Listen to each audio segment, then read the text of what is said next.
Good morning, dear colleagues. We will start the second day of our plenary session. I welcome all of you. We start with a debate, a very important debate on de-polarising societies, key takeaways of the Civil Society Week 2025.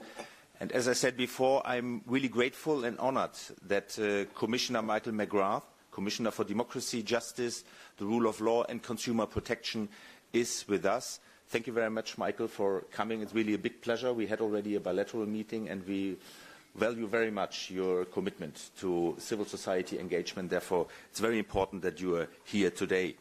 As I said, we discuss also the takeaways from our Civil Society Week from last week, and I would like to extend my heartfelt thanks to everyone who contributed to this Civil Society Week. We have some key actors here with us on the podium, but we know we had hundreds of representatives there.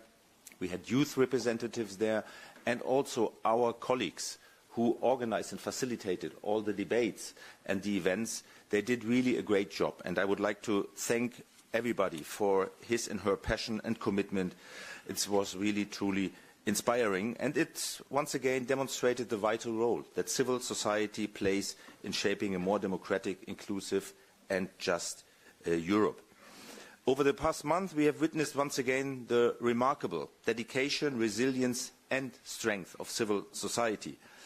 And we know that civil society activists and organizations are really at the heart of our democratic fabric. They bridge the gap between institutions and the people, ensuring that no voice goes unheard and no community is left. On the other hand side, despite this indispensable role, we know that civil society today is facing growing challenges in Europe and beyond. We see increasing pressures on NGOs, we see democratic backsliding, we see restrictive laws, smear campaigns, strategic lawsuits. All these instruments are increasing, also, unfortunately, also in Europe.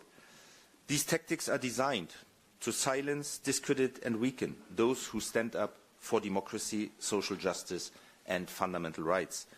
And you all know that last month at our plenary session we invited spontaneously civil society representatives to discuss also attacks from inside institutions, because this is true as well. No one is immune against these tendencies, and we have seen also growing attacks, for example, on funding and financing of civil society organizations. And defund civil society organizations pose definitely a real risk to our democratic resilience.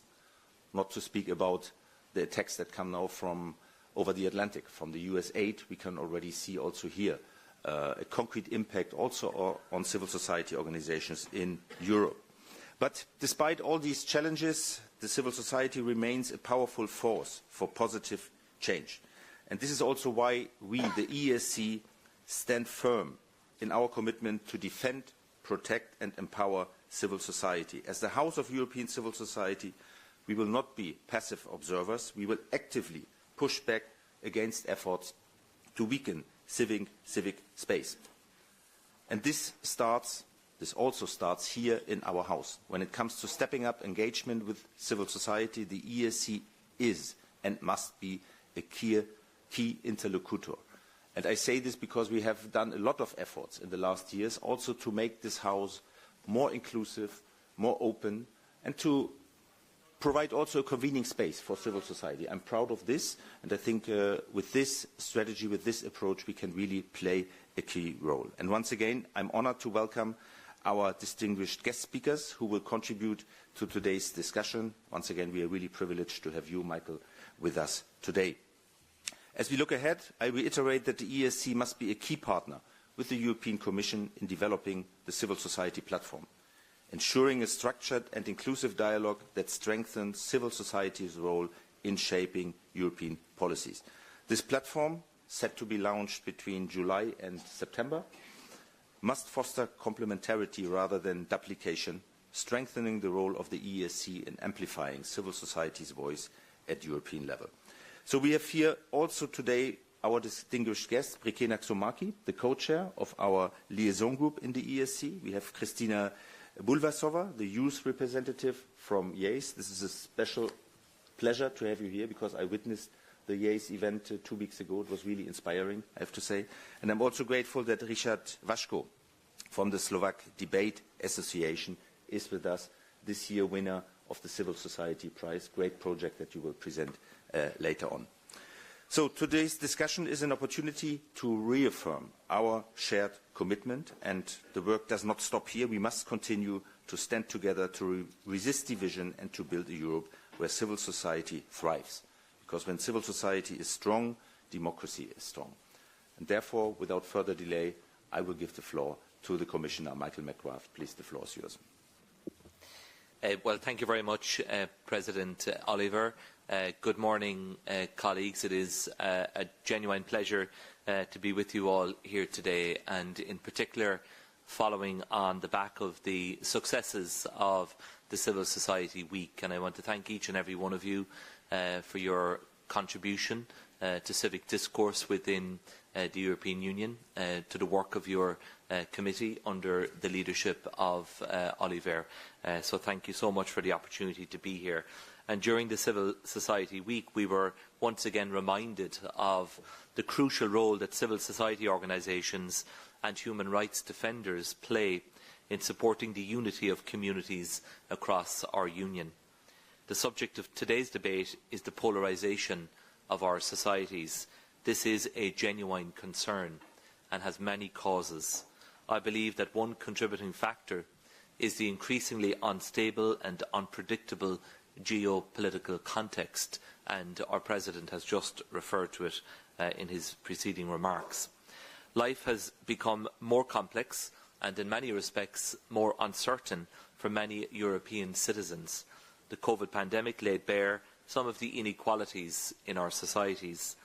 And just as we were recovering from COVID and trying to build back better, war tragically returned to the European continent.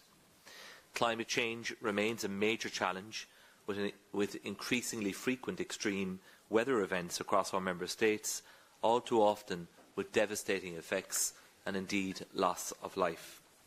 And many European citizens are struggling to manage on a day-to-day basis as a result of the cost of living crisis that we have been experiencing. But there are also external sources and causes of polarisation specific to our region. Just last week, I addressed the European External Action Services Conference on FIMI, that's Foreign Information Manipulation and Interference. Before that conference, I was already aware of how foreign interference, disinformation and the manipulation of information seek to divide our societies, and how they seek to undermine public trust, which in many respects is the foundation of the legitimacy and the efficacy of our democratic institutions. But I was still shocked, I will admit, to learn the latest facts and figures on how plainly hostile foreign actors are manipulating the information space within our Union. They use the legitimate grievances of European citizens as a resource for their own political ends. The very essence of the European integration project seeks to build bridges and to foster unity. This is why, as Commissioner, I see it as my duty to tackle the causes and indeed the consequences of polarisation. I would therefore like to share with you what the Commission is doing to help depolarise our societies, in particular when it comes to supporting civil society and reinforcing our European democracies, which should never be taken for granted. Civil society plays a crucial role in upholding the integrity and the unity of our Union. They promote democracy and ensure transparency and accountability. They foster social cohesion and empower citizens. Therefore, it is essential that we ensure an enabling environment for our civil society organisations to allow them to thrive and contribute to depolarising our societies. Among our key initiatives for this year is an EU civil society strategy to support, protect and empower civil society organisations and human rights defenders. And we will also create a civil dialogue platform to enhance exchanges and regular consultations between the Commission and civil society. And along with fostering closer cooperation, we also want to invest more in strengthening the protection of civil society organisations, actors and human rights defenders. So we aim to support the early identification of signals of deterioration of the civic space, to ensure its continuous monitoring, and use this experience to strengthen prevention. We are currently reflecting on the concrete actions and measures that will form part of the civil society strategy. I count on your support to reach the widest breadth of relevant stakeholders and to receive first-hand input into our reflections. I think you are uniquely placed to make a very valuable contribution to this work. Honourable Members, our Union is founded on the fundamental values of democracy, the rule of law and respect for our fundamental rights. At the core of our European democracy are free and fair elections, safe from interference, pluralistic debates and freedom of expression and freedom of association.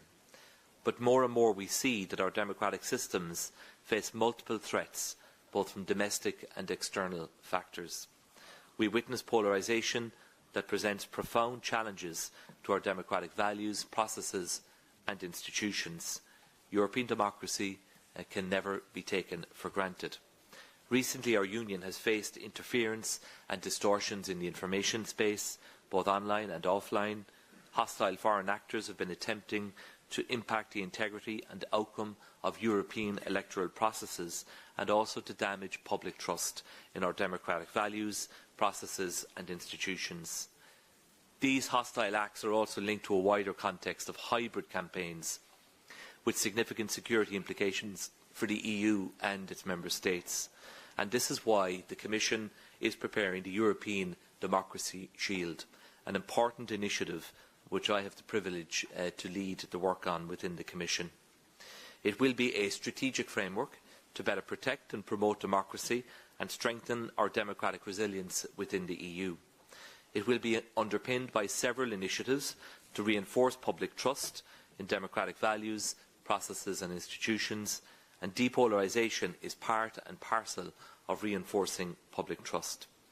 We anticipate the Shield will cover the following main areas: foreign interference, disinformation and information manipulation, both inside and outside the EU, the fairness and integrity of elections and the strengthening of democratic frameworks, societal resilience and preparedness, including digital and media literacy, which is vitally important, critical thinking, support for our civil society organisations, and fundamentally, free, plural and independent media in our Union. And finally, citizens' participation and engagement in our democracy. With the Shield, we need to push back on threats, but also to pull forward our strengths, of which there are many. We know well the threats, and we're not starting from scratch and tackling them. We already have a FEMI toolbox and a Digital and Democracy Rulebook. We have the Digital Services Act, the AI Act, the Media Freedom Act, which is coming into effect largely in August of this year, the Political Ads Regulation coming into effect in October of this year. We need to be strong in the application of all of these instruments and to do better in terms of crisis response and coordination between EU and national level. But we should also be confident of our achievements and our strengths, including the diversity of our Union of 27 countries and approximately 450 million people. And democracy within the European Union is strong. Our strength is our European way of acting. We put people at the centre of what we do, and with this Shield, we want to empower people to navigate the information environment and to reconnect fully with democratic systems, because time and experience has shown that democracy is the system of governance that protects best individuals' rights and freedoms.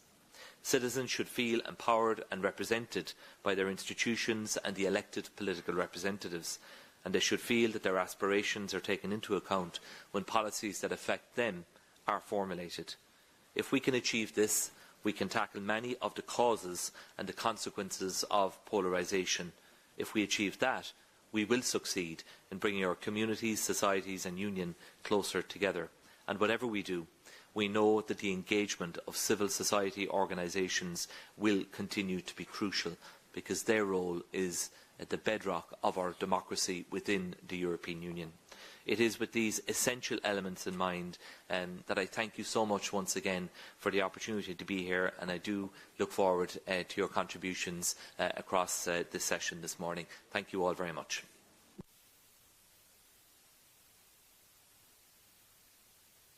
Thank you very much, Commissioner. We will now go over to the next statement, which is by Brikena Xhomaqi, the co-chair of our liaison group. Please, Brikena, the floor is yours. Good morning to everyone, and I'm really glad to be here next to the Commissioner as well, because what a better place to share with you some of the recommendations that came out from the Civil Society Week. It was a very powerful week. 800 participants throughout the week, many civil society organizations, members of the committee co-organizing together different sessions to address what was the actual theme of social cohesion and depolarizing societies. So obviously it was a difficult task because many of us are also very worried, and you could see and you could feel that worry throughout the week. But at the same time, people want actions, and they want to mobilize, and they want change. So I would share with you some of those recommendations that we try to be as sharp and as actionable as possible, and that we hope that our institutions will take actions on. You mentioned a lot of those things, so I'm glad you're already acting on some of that, but I will nevertheless repeat. So we looked at initially the foundation, so education and culture. And one of the asks was how to extend the definition of basic skills. As you know, out of the Union of Skills, one of the action plans that the European Commission launched was the Basic Skills Action Plan. But that Basic Skills Action Plan does not expand enough on critical thinking, on citizens' engagement, civic education, and culture participation. So I think media literacy as well must be part of that basic skills definition. And at the same time, that same group also came out with the idea that we need to invest and empower more community-led initiatives when it comes to building more cohesion in the society. And I know that Ireland, where you come from, they are champions. When it comes to the ECIs, I think the European Citizens Initiative yet needs to be brought to another step, to another level, and be used to build the trust and meet the expectations of the citizens. So it's very important to enhance the follow-up mechanisms and impact to restore that trust, but also to strengthen stakeholders' engagement and their capacity in organizing and using ECIs, but also the youth involvement in the ECIs participation, as well as use better the capacity and the network and the ability for national economic and social councils and member states to improve the uptake of ECIs. When it comes to leveraging innovation and technology for the common good, as you can imagine, we all agree that we need a stronger European-led innovation and technology that respects democratic values and citizens' rights. It was also brought to the attention that we need better digital literacy and better upskilling for democratic engagement. We speak often of reskilling, upskilling for the labor force or for business or for companies, and we speak less of how much that actually can also impact our democracy, so we need also for that purpose. When it comes to ensuring affordable, democratic and sustainable housing, everyone agreed and asks that we need to increase the investment in energy efficient and accessible housing, as well as support cooperatives and community-led. So we came back to the idea of local and community-led models, as well as expand the data-driven solutions to address homelessness and housing inequalities.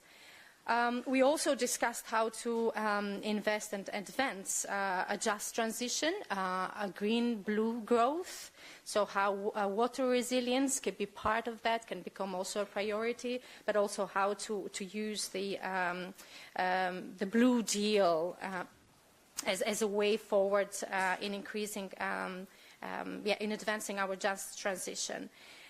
There as well, community-led initiatives were also brought to the attention. So once again, I think it's quite a call on investing more local. Empower civil society as well was part of that discussions, as we believe that there are not enough participation of civil society in the discussions in the just transition and green-blue growth. And two last recommendations. So on the European strategy, you mentioned it already.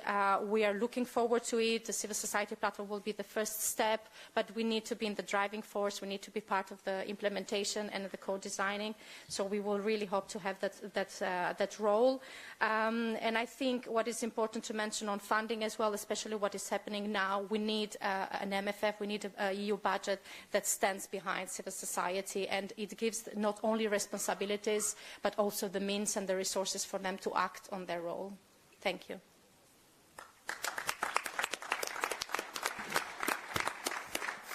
Thank you very much, Brikena, for this comprehensive report. I think it shows the energy that we could feel during this Civil Society Week. Thank you very much for this. We come now to Kristýna Bulvasová. Kristýna took part in the EESC event just a week before, you say, our major youth event. And Kristýna was also in the Civil Society Week and reported there back from the youth event. And I would like to give you the floor for 3 minutes to tell us about the recommendations that you developed. Please, Kristýna. Thank you very much. Dear Mr. Commissioner, Mr. President, honorable guests, thank you very much for inviting me here. I think it's pivotal to see youth enter such spaces. Just to make it clear, the Your Europe, Your Say event was an amazing opportunity for more than 90 young people from EU countries, the countries with candidate status, and the UK, to share their ideas, their visions of the Europe of today and tomorrow. And I'd like to share some of them because I believe it is particularly these times that place demand on the system that we have. And then times when uncertainty and polarization actually threatens the very fabric of our societies, that we need to hold such dialogues. And especially it's great to see dialogues with young people, as I've mentioned, because youth makes up about 25% of the whole EU population, and we only see them represented by 10% of the Euro parliamentarians. Just to come to the conclusions or recommendations that we've prepared, there were 5 of them altogether. The first one is fighting corruption through transparency and youth participation, where in this regard we call for the improvement of transparency, particularly in connection with the use of public financial resources, for the strengthening of protection for whistleblowers, and for including youth in the assessment of the efforts and capacity building. The second recommendation is on active citizenship from classroom to community, where we have identified gaps in citizenship education and the education connected to online behavior, and therefore propose a more student-centered education on the aforementioned topic, also more value-based curricula designs, and the active promotion of the engagement with educational institutions. The third recommendation was called In for Equality, and democracy is at its core about the equal participation and that everybody deserves to be represented, and we thus call on you to strengthen the efforts on closing gender pay gap, to introduce quotas for the participation of women and minorities.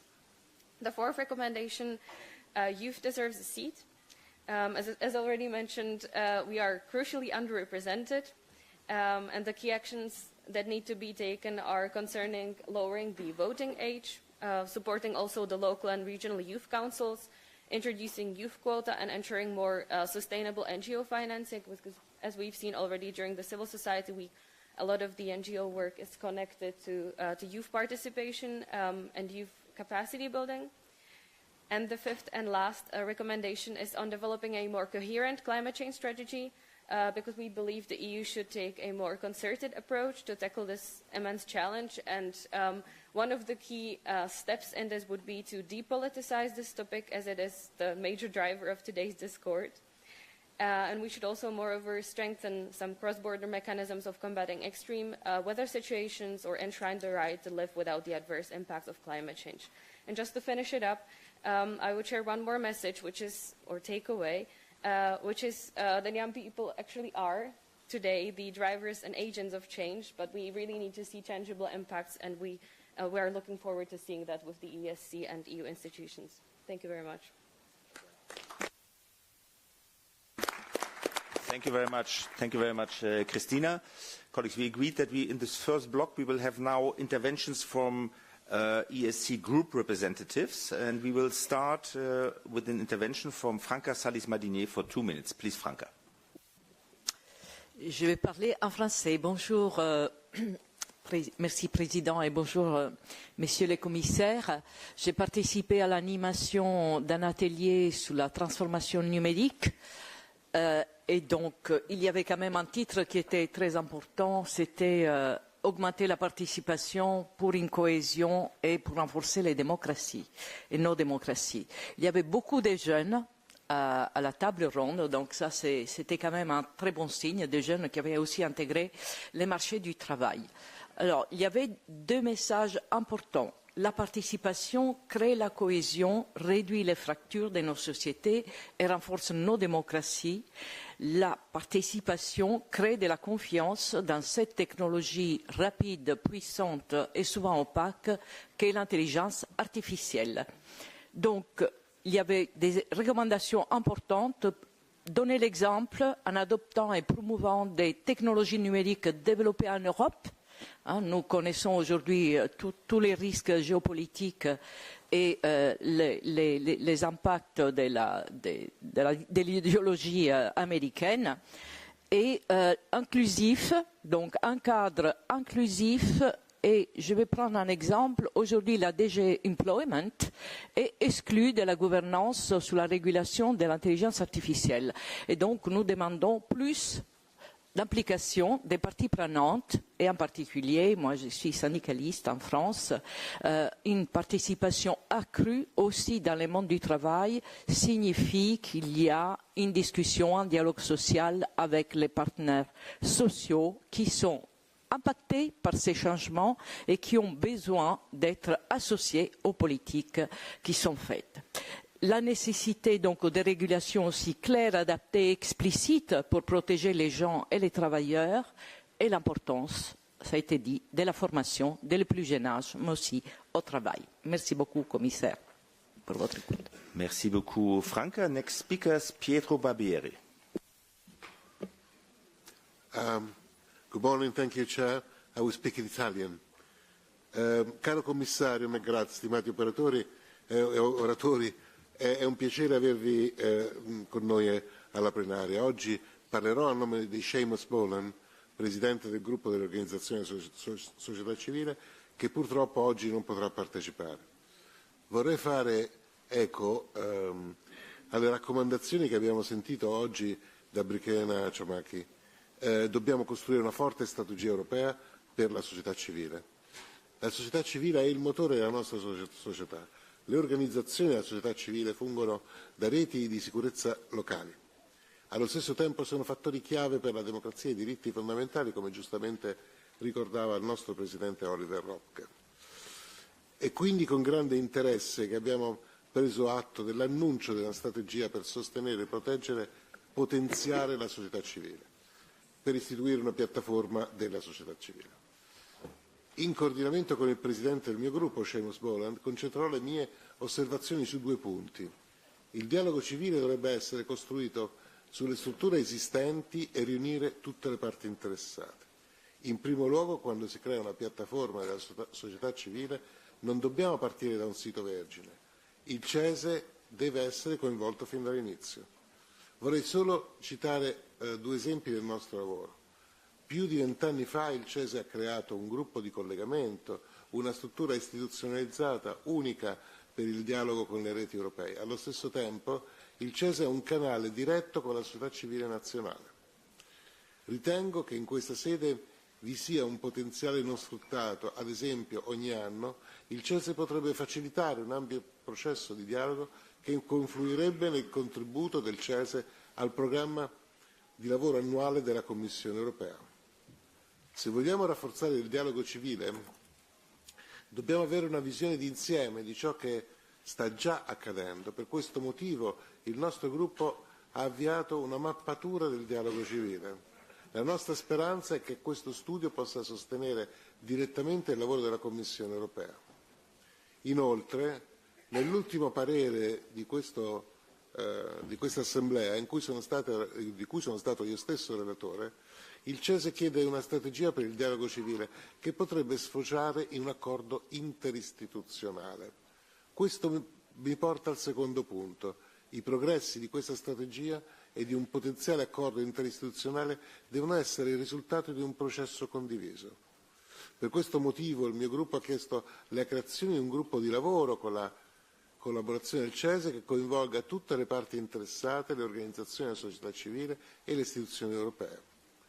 La settimana scorsa abbiamo saputo che a breve inizieranno le consultazioni sulla strategia e sulla piattaforma della società civile. Concludo quindi con un appello alla Commissione europea. Questo è il momento ideale per consultare e coinvolgere, per dare tempo e spazio al dialogo necessario. Il CESE è il luogo ideale per farlo. Grazie per la vostra attenzione. Thank you very much, Pietro. And next speaker is Peter Byrne. Good morning, Commissioner. May I say you're warmly welcome to this EESC Plenary. I speak today on behalf of Group 1, the Employers Group, to which I was nominated by Chambers Ireland. While we represent diverse interests, first and foremost, everyone in this room is European, and we all work collectively for the betterment of our European society. The Irish philosopher Charles Handy asked, "Who would want to be successful in a social desert?" His words remind us that no enterprise can thrive in a divided or weakened society, just as no society can prosper without a dynamic, economic, competitive economy. The two are interdependent. Strong businesses build strong communities, and cohesive societies enable sustainable economic success. This is why economic resilience and social cohesion must go hand in hand. Businesses do more than provide jobs. They foster stability, opportunity and trust. In an era marked by polarisation and institutional scepticism, these contributions are more vital. Competitiveness must be understood beyond productivity and output. It's the foundation of Europe's shared prosperity and its unique social model. It enables firms to innovate, scale and drive the green and digital transitions while remaining globally relevant. Take Vodafone, for example. Through its foundation, it has partnered with civil society to deliver digital learning tools to disadvantaged youth in Germany during COVID-19 pandemic, an investment in both competitiveness and social inclusion. Or Danone, which works with the Yunus Social Business Initiative to invest in local food justice and farming sustainability programs, aligning commercial goals with civic outcomes. These cases show that competitiveness, when harnessed responsibly, supports cohesion. When it falters, inequality rises and democratic trust erodes.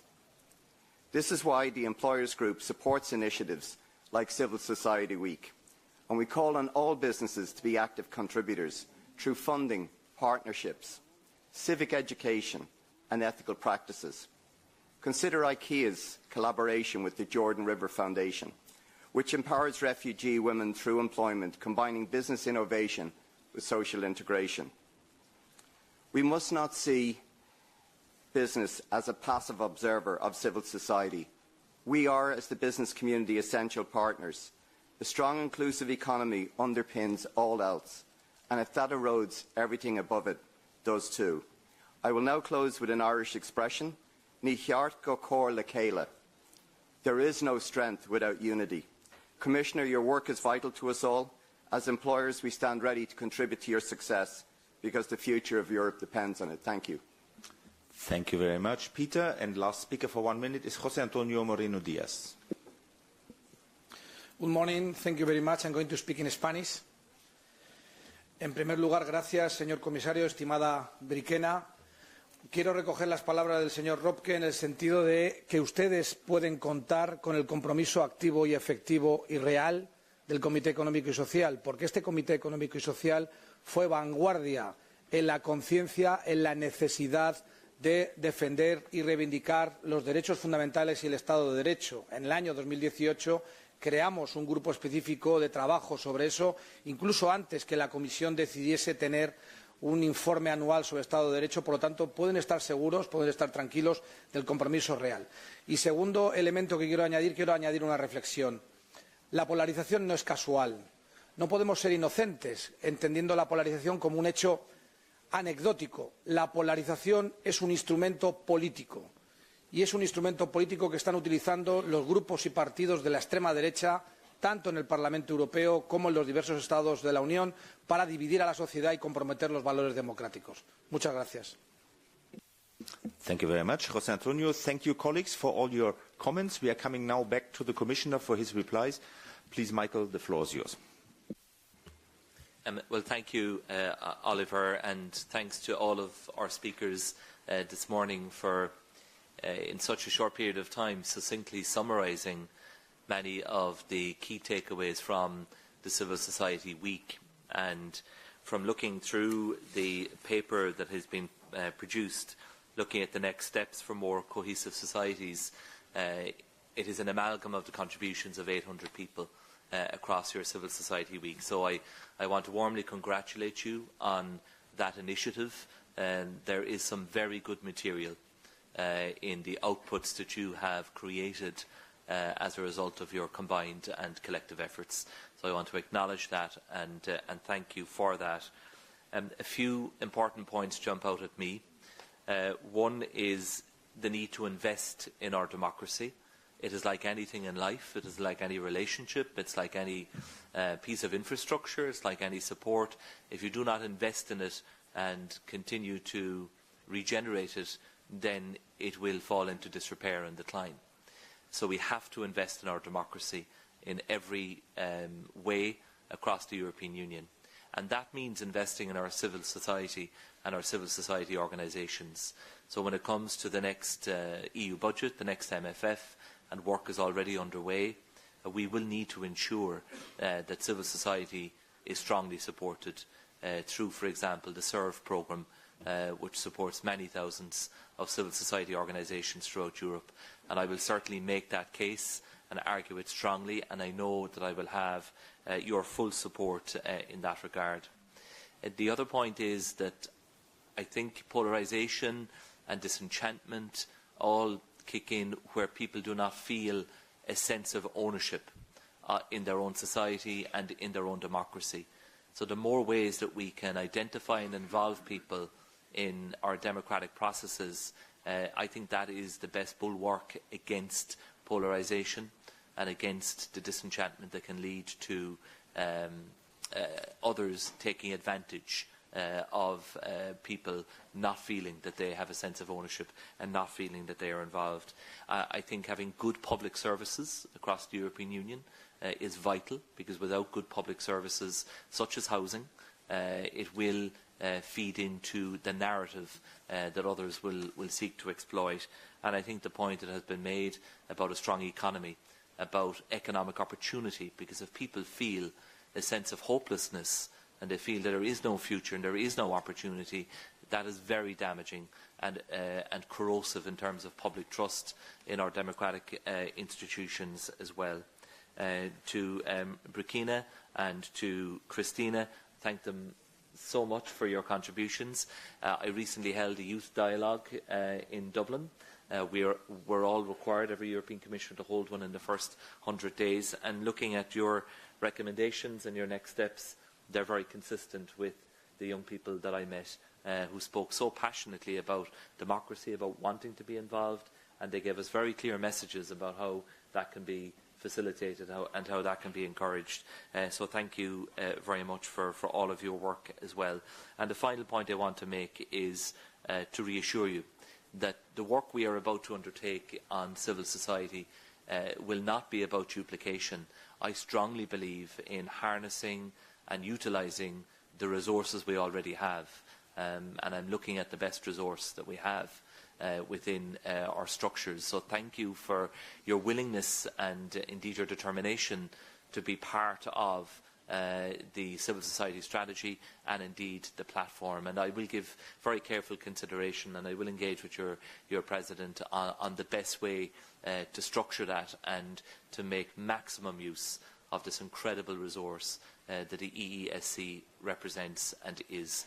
So I just want to send that message, and please do convey to my good friend Seamus Boland, as President of the Civil Society Group, who I know has passionately made that point, as the group representative so ably articulated this morning on his behalf, and I am happy to give you that reassurance. So thank you once again for the opportunity. Hopefully the next time, Oliver, I'll be able to spend more time here, but I do have all of the Member States and members of the European Parliament and Commission colleagues waiting for the launch of a high-level forum on justice for growth, which is about how we can change civil law and company law within the European Union to make us more competitive, and that's work that I will lead as well over the coming months. And this morning is a very important milestone because we start that process in the next few minutes. So that's what I need to go back to in the Berlaman. But you've made a real impression on me. I want to thank you for your work, and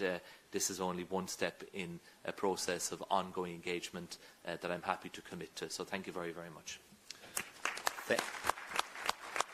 Thank you very much, Commissioner. Just to reiterate, we stand ready to contribute to all your ambitions to step up engagement with civil society, and I'm really grateful for your last remark, that we will rely on our experience. Once again, we stand ready. Thank you very much. Symbolically, I would like to hand over to you the recommendations from the Civil Society Week. Happy to see you soon, and once again, big thank you for your contribution here. Thank you.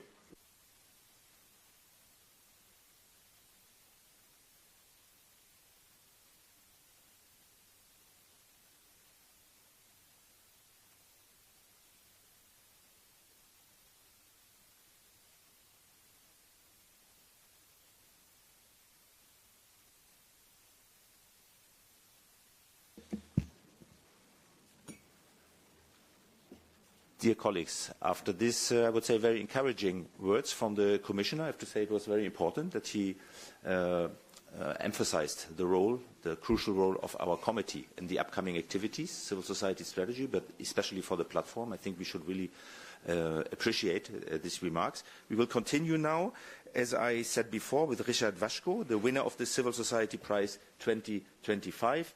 I had also the honor to hand over the Civil Society Prize to you, so I know your project. It's very, very ambitious, and I think it's a best practice from member states how to step up against disinformation for more participation. So please, Richard, the floor is yours. Thank you so much. Thank you, everybody, for the floor and for the opportunity to be here. It is honestly a great honor for a member of a small, modest Slovak NGO to stand here in front of you and present our project. As was already mentioned last week, our project, the Critical Thinking Olympiad, won the Civil Society Prize for De-polarising, which was amazing for us. It was such a unique experience to get positive feedback in an environment which, as was already mentioned, can be quite hostile. And the NGO sector in Slovakia and beyond is facing real pressures, financial and legal, real strain, and there is a real risk of all of what we've built to fall apart. So we will need your support, and I'm very excited to hear that in this room there is an understanding that the support is needed and a commitment to deliver it. So thank you very much. Anyway, on a more positive note, briefly just about the Critical Thinking Olympiad. It is an educational intervention designed to foster critical thinking, media literacy, resilience from disinformation, and an ability to lead a constructive dialogue. It is an intervention which is based on a series of online competitions which are interactive, where young people from primary schools, middle schools, high schools can foster these skills. We believe that there are 3 points of best practice that we potentially bring to the table. Just very briefly, first one is an evidence-based intervention, which means that we do an early intervention, educational intervention, so we foster these skills before young people fall into the internet rabbit holes of conspiratorial, alt-right radical thinking.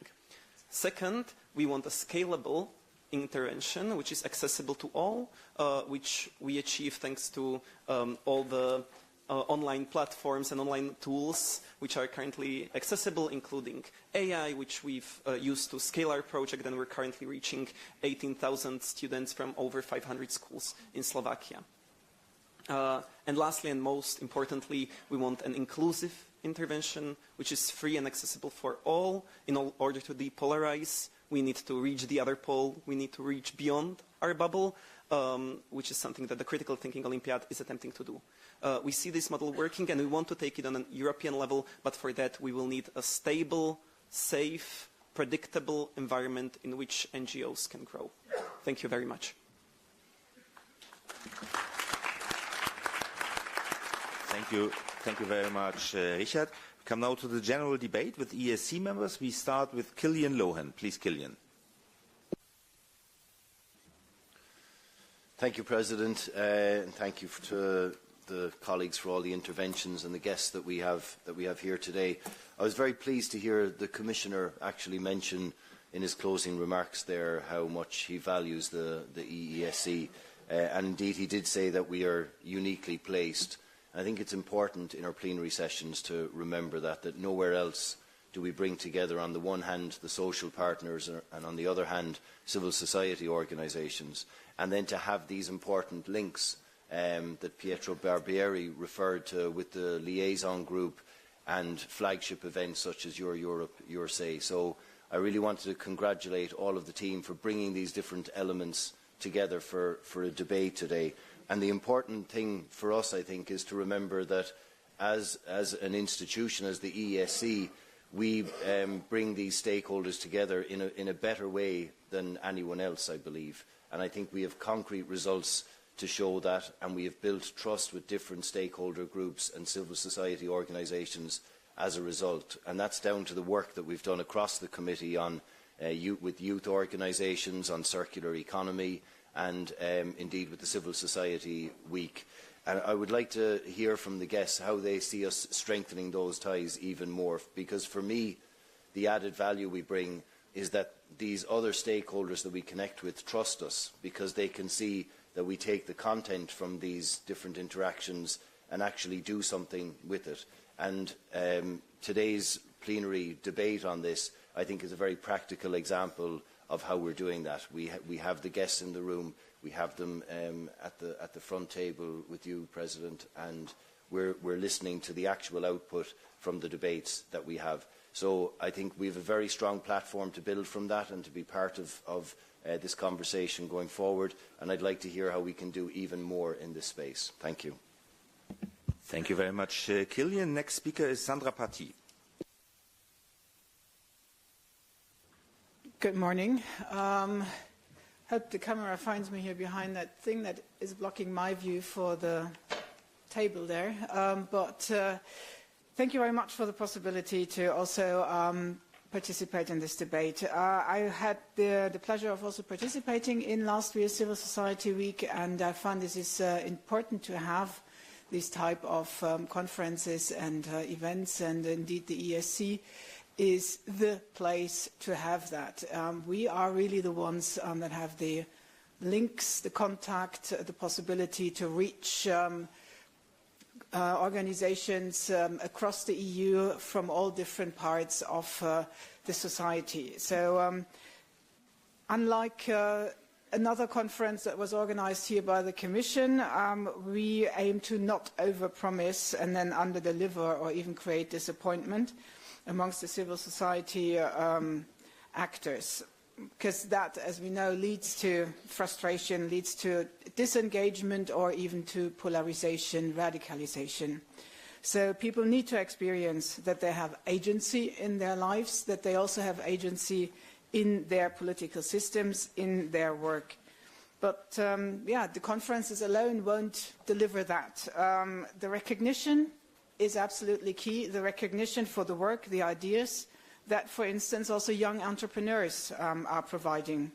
And this is also something that we discussed at the workshop last week that I got to participate in, that we need a business-friendly environment for European entrepreneurs that are developing, for instance, AI solutions made in Europe.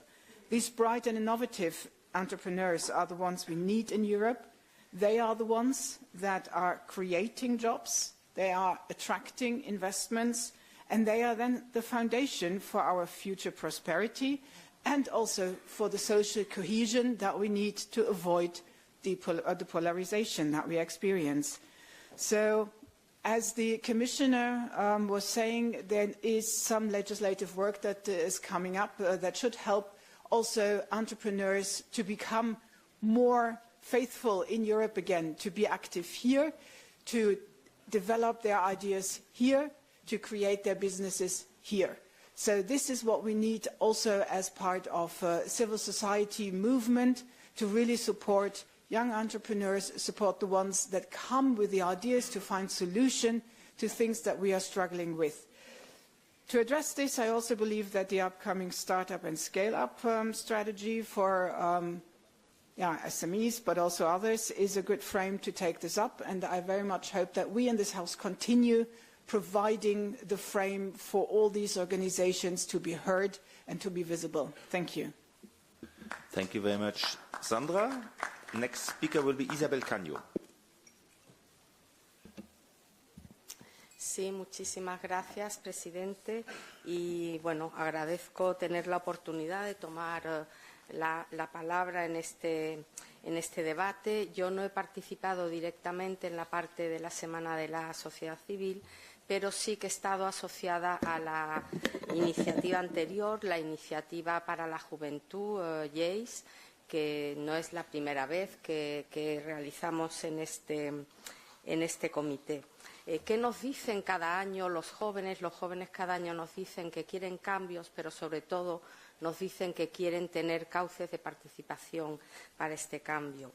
Yo doy toda mi enhorabuena al Premio de la Sociedad Civil contra la polarización y me satisface ver que también es una persona joven que ha aludido al papel de la juventud, a reforzar las organizaciones de la sociedad civil relacionadas con la juventud y relacionadas con este tema importante que es la polarización.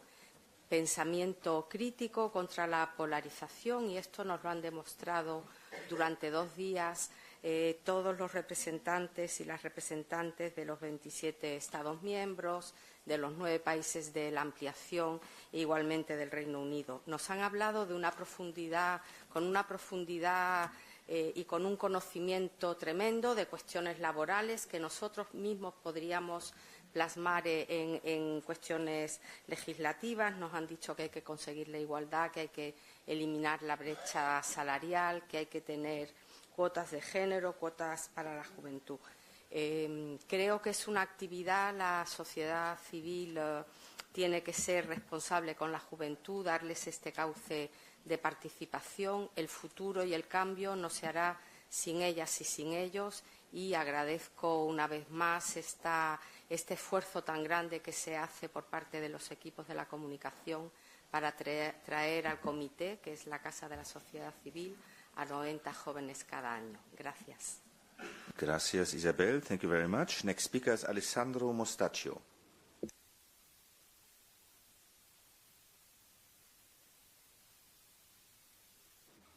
Okay.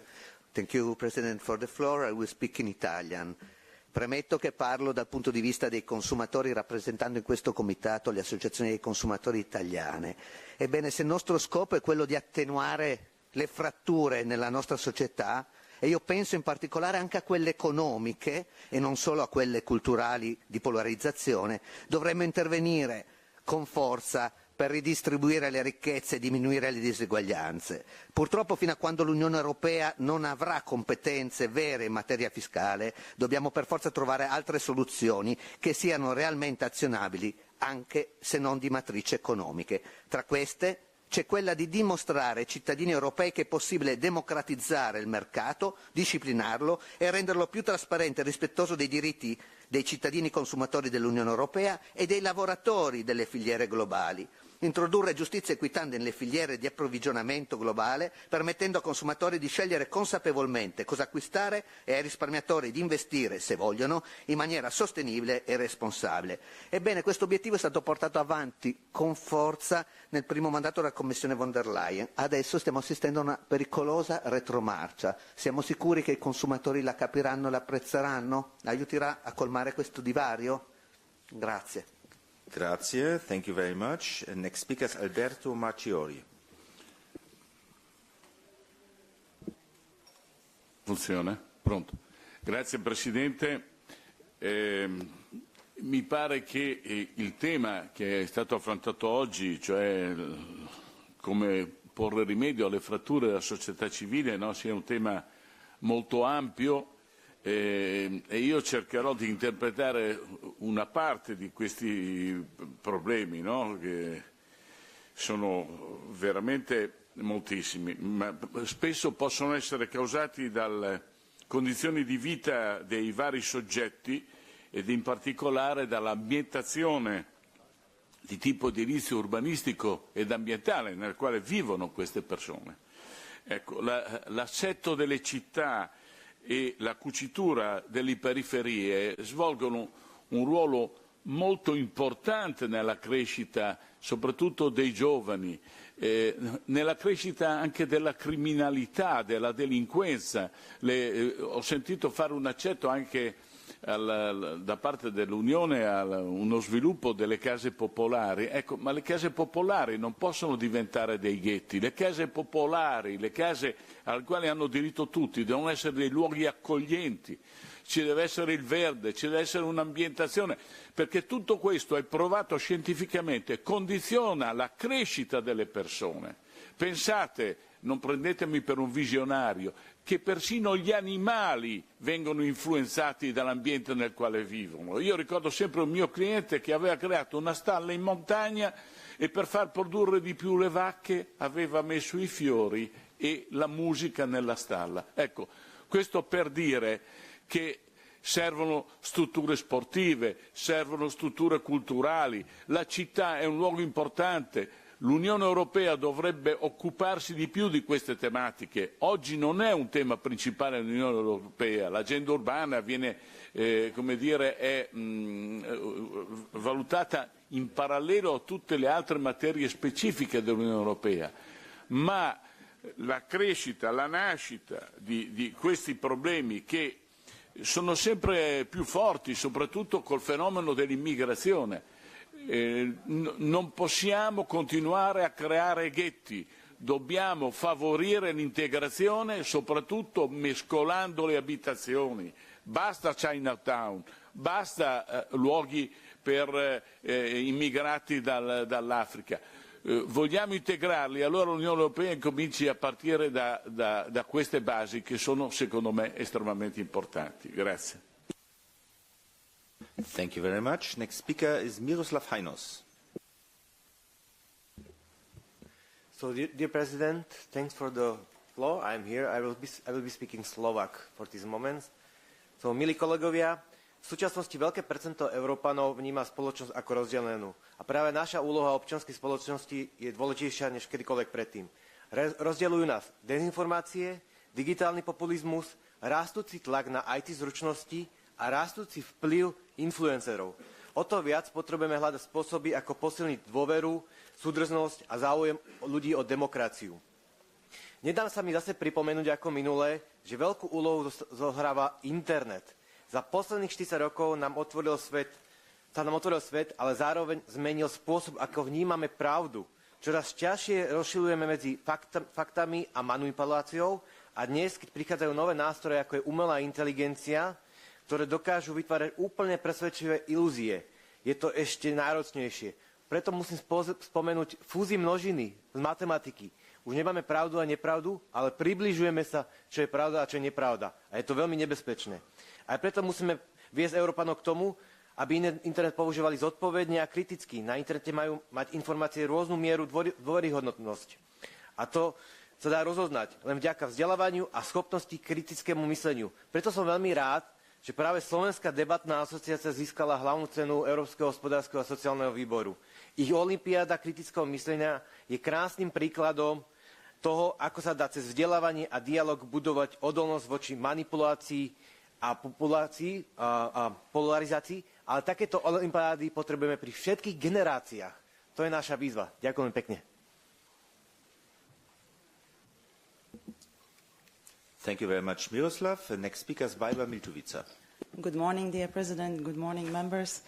Indeed, as Commissioner McGrath mentioned, good public services are essential. Otherwise, people feel left alone.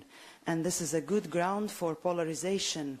So we need to remember also what Brikena mentioned, that people want and expect that EU institutions will take an action. Not only staying at the words. So I would like to thank particularly, because Civil Society Week was a very good organized event, and I think one of the pillars was very wisely put on the housing, and we saw that there are more and more youngsters joining us from student cooperatives, from community-led models, and there are many youngsters who are worried because they cannot find their very first home and they cannot afford it. So I think this year's event was very good also in terms of finding synergies in between different stakeholders, and we can be really useful. I would like to also thank staff for organizing this week because it was enormous work. So thank you so much, and wishing you a good day. Thank you very much, Baiba. Now over to Dumitru Fonea. Vă mulțumesc, domnule președinte. Astăzi este Ziua Mondială a Teatrului, o materie în care unii dintre politicienii din statele membre excelează, mai ales în genul dramatic. Dacă am ajuns în aceste discuții legate de importanța informării publicului și a societății civile și a depolarizării, este pentru că există și niște consecințe sociale. Mai ales în perioada pandemică au existat decizii care trebuie să fie reparate, în special pe linia de transparență, ceea ce s-a întâmplat în Parlamentul European, lipsa transparenței unor contracte publice. Pe urmă, dacă ne ducem în statele membre, vedem tot felul de discuții ale politicienilor și uneori aroganța lor, care nu poate să rămână netaxată din partea cetățenilor. Nerespectarea promisiunilor electorale. Faci promisiuni electorale clare, certe și apoi adopți și o lege, după care trece procesul electoral și nu mai respecti cu nerușinare legea respectivă. Toate acestea, bineînțeles, că au consecințe în plan social. Pe urmă, toți fugim de TikTok, fugim să ne întâlnim cu aceste comunități care se simt excluse și acești oameni rămân în pradă, până la urmă, informării din partea unor agenți, fie ei că sunt statali, din afara Uniunii Europene, dar pot să fie pur și simplu din lumea interlopă. Deci există diverse surse de dezinformare, nu neapărat un agent extern. De aceea este foarte important că noi organizăm această săptămână a societății civile la nivelul comitetului, ziua porților deschise, care se organizează an de an aici, dar trebuie și acțiuni locale în teritoriu și interacțiune curajoasă cu aceste comunități și prezentarea situației de fapt, a beneficiilor Schengen, a beneficiilor pieței unice, a beneficiilor unor relații de comerț, a beneficiilor unei legislații sociale adoptate la nivel european. Pentru toate acestea este nevoie de un efort și de puțin curaj pentru a interacționa cu aceste comunități și cu acești oameni. Vă mulțumesc. Thank you very much, Dumitru. Next speaker is Andris Gobinch. Dear ladies and gentlemen, it is time to stop talking and start action. And I think this Civil Society Week gave us an extremely clear roadmap, which is stated here, how and what we could and should do, including in this particular house, how we should reach out and listen and understand the things which have to be done. So we do not continue the bad tradition which the Commission had in the last mandate that they promised nice words of a democracy action plan, but actually civil society was missing there, that they promote a democracy defense package where actually one of the directives is attacking civil society. We have to start to understand that we have to work jointly for a stronger democracy, which means that we don't divide us in the committee from those in the panel which represent a wider civil society. Let's work together for reaching a good and strong civil society strategy as it is written here, and please take this document home and read it on your way to your member states, because this is the way ahead. Thank you. Thank you very much, Andris. And the last speaker is Zsolt Kükedi. Thank you for the floor. I will speak in Hungarian. Európa erőssége a sokszínűségében rejlik, mégsem igazán értjük meg ebben a különbözőségeket. Bár mi civilek ott élünk helyben, és a különbözőségeink a helyi valóság értelmezéséből fakadnak. Miért nem értjük meg mégsem egymást? Miért nem halljuk meg egymást? Hadd mondjak most erre egy példát. Mi magyarok, ha azt mondjuk, hogy Ukrajnának még nagyon hosszú utat kell megtennie az uniós tagságig, jelleg nincs felkészülve rá, azt nem azért mondjuk, mert valami alaptalan ideológia vezet minket, hanem Kárpátalján élnek az ismerőseink, a rokonaink, a nemzettársaink, több százezer ember. Tőlük tudjuk, hogy nem tudnak élni a nemzeti kisebbségi jogaikkal. De ezt nem hallja meg Európa. Ez vezet a polarizációhoz ebben a kérdésben. Több párbeszéd, jobb megértés eredményezi majd a jobb európai egységet. Európa hálás lesz, ha ezen tud javítani majd biztos úr a saját szerepében. Köszönöm szépen. Thank you very much, Zsolt. Colleagues, we're coming back to short concluding remarks from our guests, and this time we will start with Kristýna Bulvasová. Please, the floor is yours. Thank you very much. I think there has been a lot of important things noted, and I really appreciate that some of you try to bring in the youth perspective, because as was correctly noted, some of the heaviest impacts of, for example, the housing crisis lie particularly on youth. I would like to respond to one of the questions that was raised, which is how to strengthen the ties.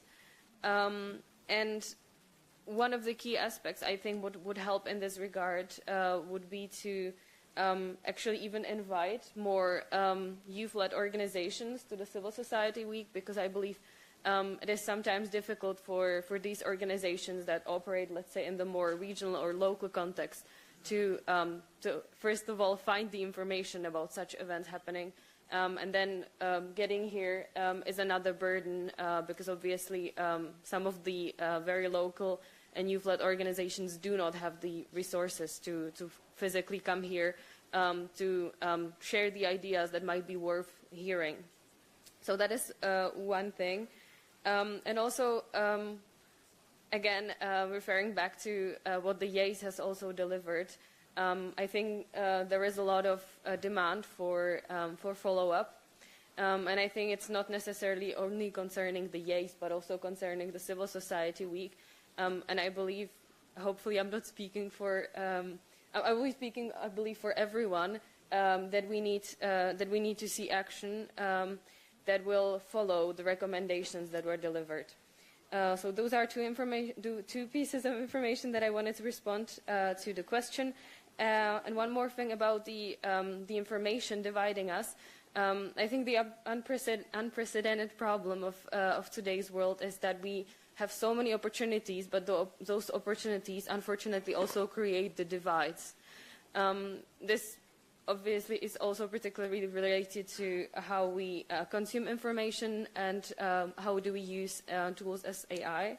And then again, as also stated in the EESC recommendations, I think we need to strengthen capacity building, but on all levels, not only concerning youth or youth organizations, but also concerning the generation of my parents and their parents, etc. So thank you very much for the meaningful points. Thank you very much. Kristýna, I would like to echo what you have said. We need this even stronger involvement of youth representatives. I would like to thank those colleagues who made sure that in the EESC we had next to students also youth representatives. I think also Vice President Plosiano, Killian and some others were really advocates for this, and I would strongly recommend to strengthen this. So thank you very much for your strong remarks. And now over to Brikena, please. So I will come back to some of the comments, trying to also conclude on this. First, I want to thank, indeed, once again, all the committee members that were actively participating in the Civil Society Weeks, some of which resonated, some of the recommendations. So thank you, Franca, Sandra, Baiba, that indeed you played quite a key role in co-creating those recommendations. Thank you for that, and to many others as well.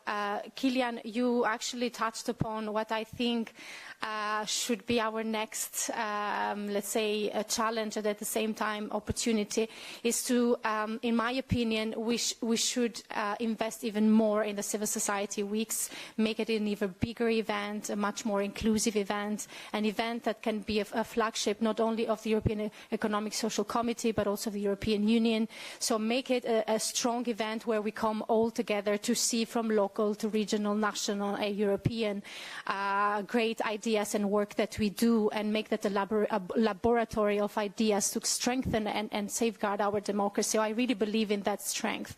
And you can count, of course, on the liaison group and the European umbrella organizations with whom you already work through the liaison group, but which I believe can be strengthened even further. So I'm ending my mandate soon, so I really believe in this group as a way for you to find allies and to work together. Andres mentioned that, and there is no time for fighting, there is no time for wars. We need to really find ways to work together to fight for one thing, which I believe is super important. Throughout the week, I was disappointed with one thing.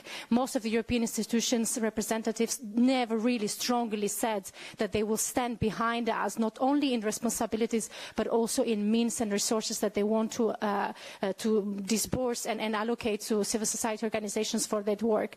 And they do recognize our role when they are in the rooms with us, but they don't do that when they are outside of this room and when we are not in the table. So I really think we have to fight for the European Commission to stand behind civil society organizations and to strongly make us as a key pillar of democracy, but also of a key priority of the European Union. And to end on the fact that we need to indeed take the moment, take the opportunity of the European civil society strategy for that reason, to strengthen this work and to really use it at our advantage to push for some of the things we have been working together, such as the civil dialogue, of course, and the social dialogue. So I really believe that we need champions. You are the champions because you have been there for so long, but you can count on other champions to do this work together. So I really believe that we can continue this cooperation. So thank you very much to everyone, and thank you for having me once again in this plenary. Thank you very much, Brikena.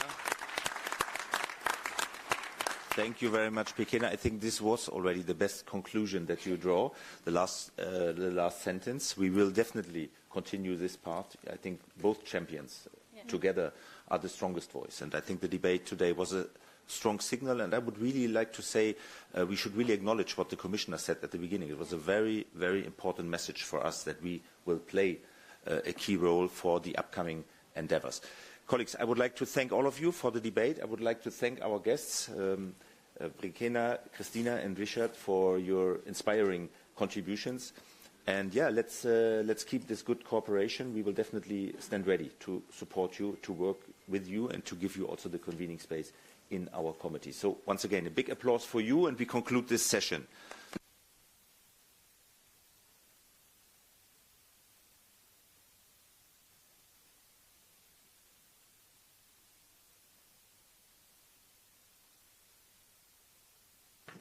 We continue with our opinions with debate, and the next is CCMI 234, Vesele Mitov and Alessandro Bartelloni. Please join us here.